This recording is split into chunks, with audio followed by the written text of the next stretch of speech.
কাঁচা হলুদের কয়েকটি টিপস দিচ্ছি। প্রথমত, এই শরীরের প্রদাহ কমায়, আর হ্যাঁ, রোগ প্রতিরোধ ক্ষমতাও বাড়ায়। প্রতিদিন সকালে এক টুকরো কাঁচা হলুদ চিবিয়ে খেলে শরীরের রোগ প্রতিরোধ ক্ষমতা বৃদ্ধি পায়।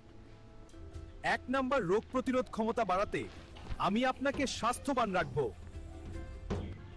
2 নম্বর, সর্দি কাশি কমাতে নিয়মিত সেবন করুন, সুস্থ থাকুন।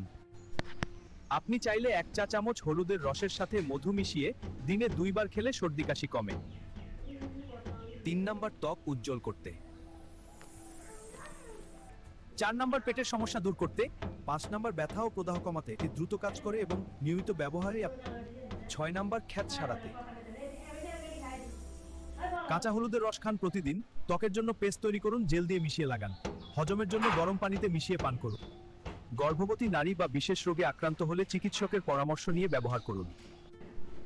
অতিরিক্ত হলুদ খেলে পেটে জ্বালা বা অ্যালার্জি হতে পারে। কাঁচা হলুদ বেটে ছাতের উপর লাগালে দ্রুত শুকাতে সাহায্য করে। দেখুন কত তাড়াতাড়ি উপকার পাওয়া যায়। হলুদে প্রাকৃতিক অ্যান্টি ইনফ্ল্যামেটরি উপাদান আছে। দুধের সাথে কাঁচা হলুদ জাল দিয়ে গোল্ডেন মিল্ক খেলে শরীরের ব্যথা কমে। হালকা গরম পানির সাথে কাঁচা হলুদের রস মিশিয়ে খেলে গ্যাস ও হজমের সমস্যা কমে। কাঁচা হলুদ বেটে সামান্য দুধ বা গোলাপ জল মিশিয়ে মুখে লাগান। 15 মিনিট পর ধুয়ে ফেলুন। সপ্তাহে 2 থেকে 3 দিন ব্যবহার করলে ভালো ফল পাবেন।